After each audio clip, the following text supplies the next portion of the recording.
Please welcome to the stage Chairman and co-founder of GreenBiz, Joel Makower.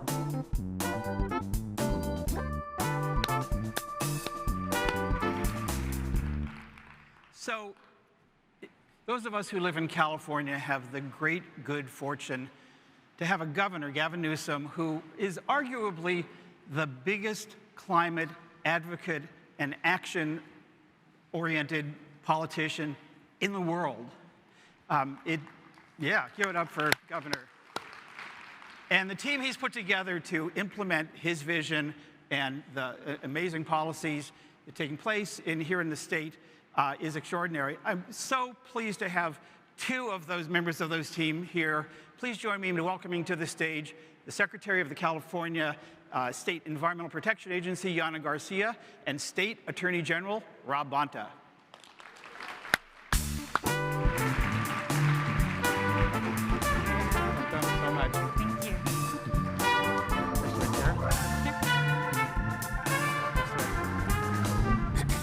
Thank you both so much for being here. Secretary Garcia, let's start with you. You have this sprawling, I think, 7,500 person agency with this pretty amazing remit. Just as a sort of a level set, what's in your department? Sure. Thanks, and thanks for having me here. It's a pleasure to be here. In addition to the Air Resources Board, who I think you all are probably very familiar with, we also do water quality and water rights, so the State Water Resources Control Board. And key priority of mine is certainly securing a safe, clean, and affordable drinking water supply for Californians and for California communities and local economies. We also do toxics, Department of Toxic Substances Control, Department of Pesticide Regulation. The Office of Environmental Health Hazards Assessment helps with all of the scientific and toxicological analyses necessary for our regulatory work. And then we finally have Cal Recycle, handles all non-hazardous waste. So a lot moving in the climate space. I'd say every single one of our activities covers our pathway to carbon neutrality and is a critical component of that. And one piece of that is environmental justice. You, first of all, had worked for Attorney General Bonta, but you also came out of Green Earth Justice and the NGO world as well. What do you see as possible from your perch in leading a significant state agency the state can do around ensuring environmental justice, particularly as it relates to a lot of the technologies and innovations that are coming online? Yeah. Well, first and foremost, I think a true, deep, genuine commitment to transparency and accountability. And true partnership with business and industry, certainly, and with communities, with residents, with those who live and breathe the air and are exposed far too often to known toxics across our state. I've yes, worked for the Attorney General and have very much appreciated his deep commitment to environmental justice and joined the Newsom administration in large part because of a commitment to deliver a California for all and to really deliver on environmental justice outcomes across the state. California leads in so many ways, including in our deep commitment to environmental justice outcomes. We have delivered over 70% of our climate investments portfolio dollars, over $7 billion to disadvantaged and under-resourced communities across the state of California. Thank you. Yeah.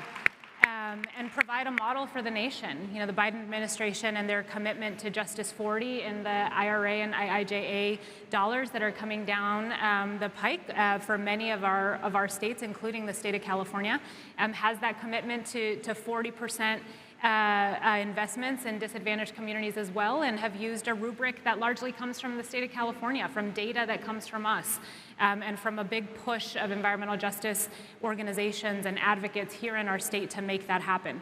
So I think the commitment that we've had to equity outcomes, to priority population investments has really provided that model for the nation and the world, and I think we need to keep that going and keep the ambition in that space as well. And how do you operationalize that in this huge bureaucracy, not just your agency, but the state, because you have to do this in engaging many, if not most, of the agencies. You know, and of course, California is famously the 5th or 6th largest economy in the world. I think it depends on whether Italy's on strike on any given day. Yeah. But how do you do that? How do you engage beyond your agency all the players who need to do what needs to be done. Yeah. Well, I never like to talk about government doing government's job because it's not really that fun to hear about. But a lot of coordination across agencies in the space of enforcement, I think, is critically necessary. Setting a floor, as you all know well, provides consistency and transparency for communities as well as for businesses and industry. And we have to make sure that we're not only looking with our investment dollars to invest in disproportionately burdened communities, but that we're also providing an investment of resources, as in personnel resources, as in careful attention to enforcement and compliance rates, explaining what compliance looks like, really delivering that to communities where if your baseline is non-compliance, you think that that's normal. Yeah. You may not know that non-compliance exists because you think that that's just the way businesses operate, and that's not okay. So there's a big focus on enforcement in our work, as well as predictability and consistency in the development of regulations, outreach and engagement in the same. Well, Attorney General Bonta, let's talk about enforcement. You famously, a month ago, in the middle of September, sued 5 of the largest, if not the largest, oil companies: ExxonMobil, Shell, Chevron, ConocoPhillips, and BP. I guess a lot of Exxon fans here in the audience, I guess. Talk a little bit about what the end game is there. What do you hope will come out of this? First of all, what did you sue them for? And I think it's a pretty long list, as I recall. Yeah. But what are you hoping will happen? Well, good evening, or good afternoon, everybody. First, let me just say how much a fan I am of the secretary here. I had the honor to serve with her in my office, and proud that we're close partners and fighting the same fight as we go forward. Our case, which I believe is a game-changing lawsuit against the major fossil fuel companies that you mentioned, is a game-changing case. And it has a set of different causes of action. Chief among them is a public nuisance cause of action, as well as some causes of action around deception and false representations. Another one that's unique to the Attorney General for destruction of natural resources, and then some around the issue of products liability. It's the most broad sweeping set of claims brought by the largest economic entity and largest geographic entity in the United States of America thus far. So, and that entity happens to be our great state of California. So when we move aggressively like this, it can move markets, it can move issues, and so we're excited and grateful for the opportunity to be involved in this way. And one of the major things that seek, two major remedies it seeks. One, stop lying. This is the case about climate change deception. The knowledge of climate change being caused by the fossil fuel industry, as revealed in internal memos and commissioned studies and speeches given to employees since the 60s, and lying about it, recognizing that it's a problem for their economic future and their ability to profit and to pad their profits. And so they had to lie about it. They had to dilute the science.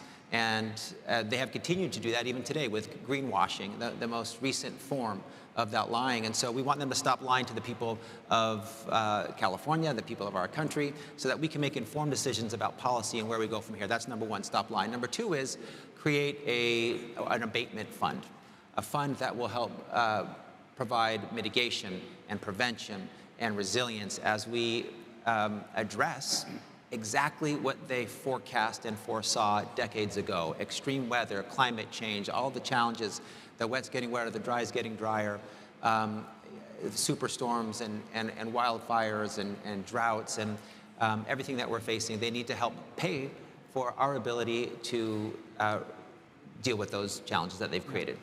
So oil companies will say that we're just meeting demand.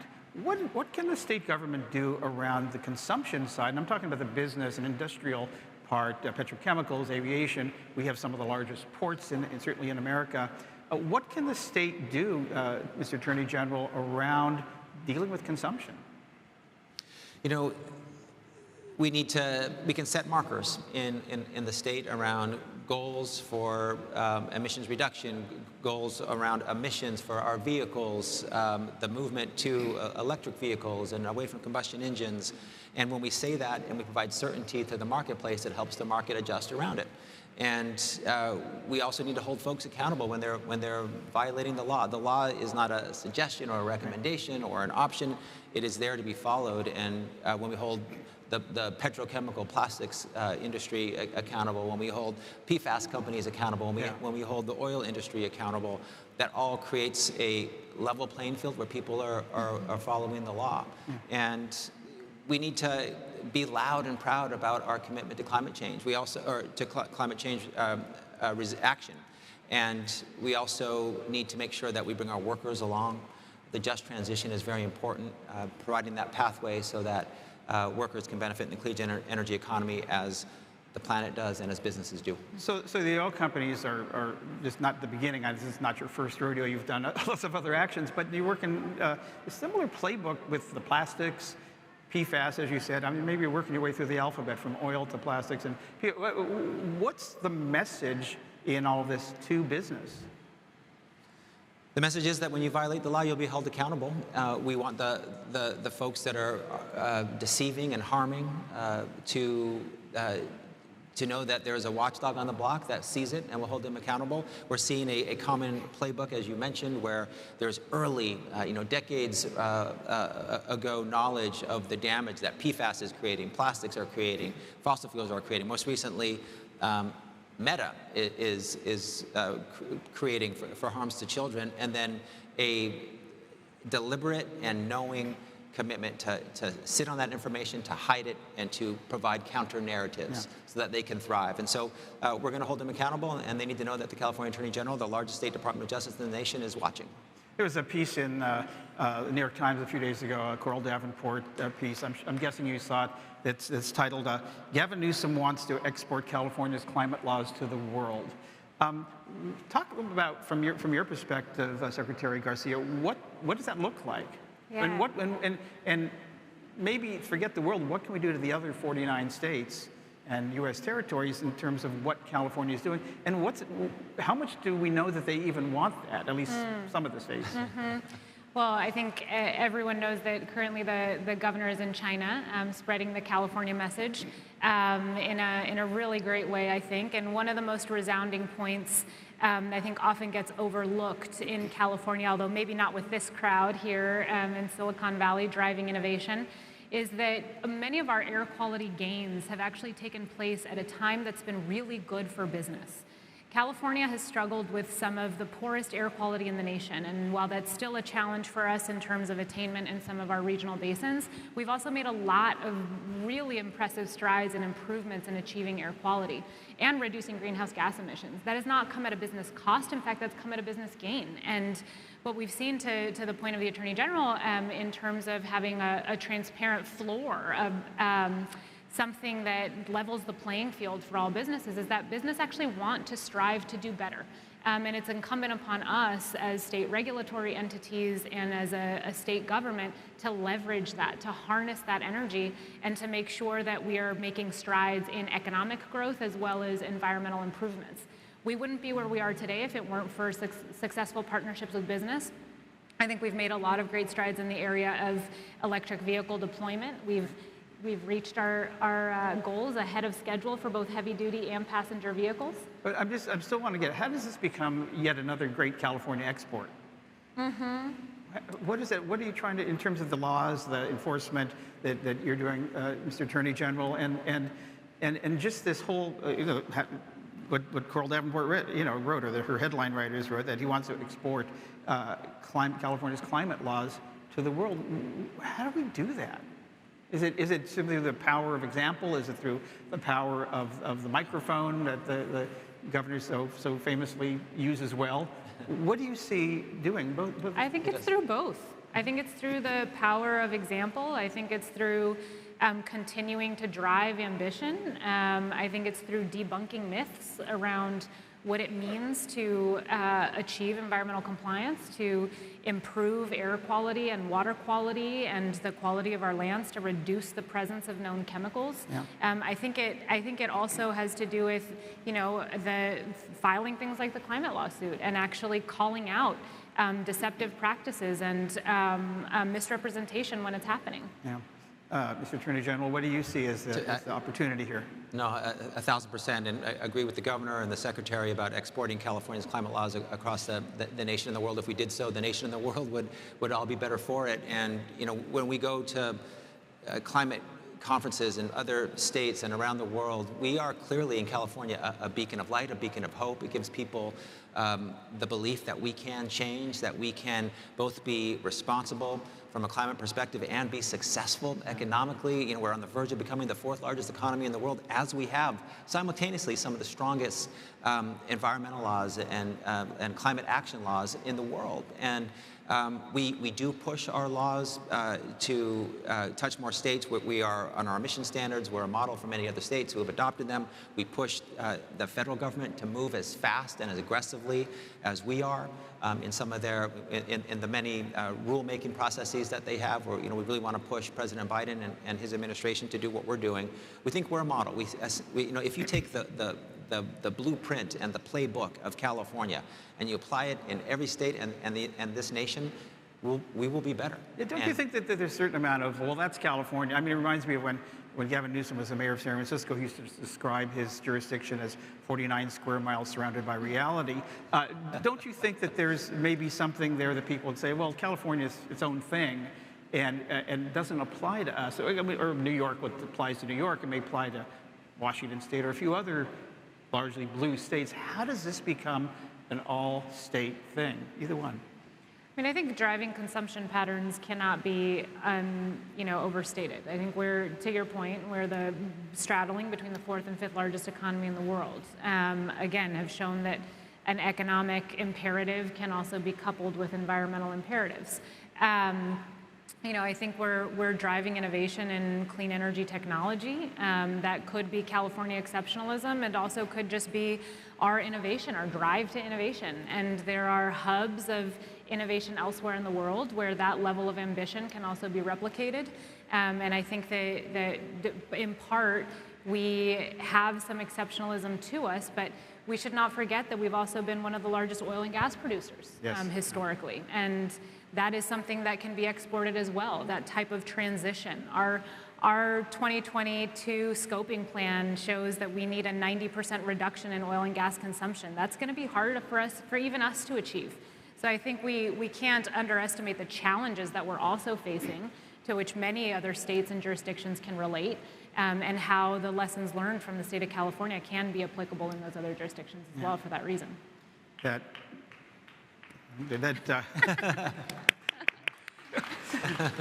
clock is winding down in a horrible way. I wish we had another 20 minutes. But I'm going to ask you both, on January 4th, 2027, when Governor Newsom terms out from his governorship, what's the story each of you hopes that you'll be able to tell?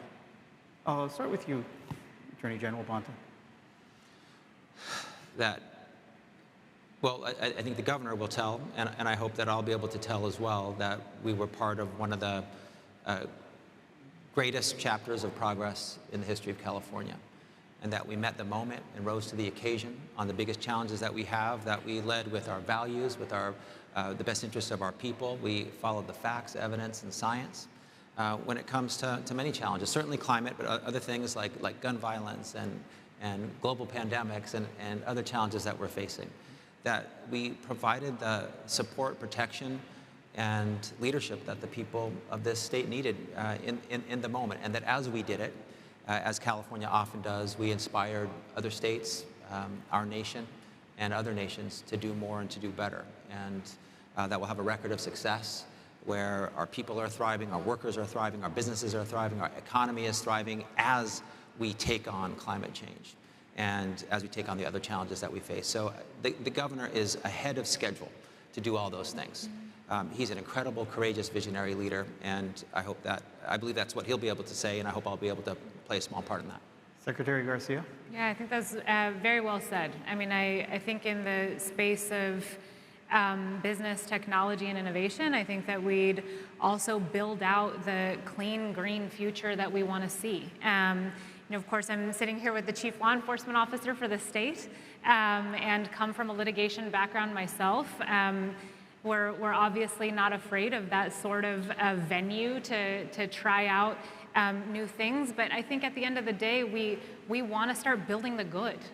We really want to see a future that creates the type of infrastructure and public good for all Californians that protects folks from the increasingly intense impacts of the climate crisis economically and in terms of their health and well-being, and that protects our ecosystems and our fragile species. So I'm hoping that we're going to see great strides and improvement in that, and that will leave a long-lasting imprint. Well, I'm going to go out on a limb here and say that I think this audience here is rooting for you both to succeed in all this. And on their behalf, I want to thank you, first of all, for being here, but thank you for what you do, for the leadership that you're showing, but also for... Thank you.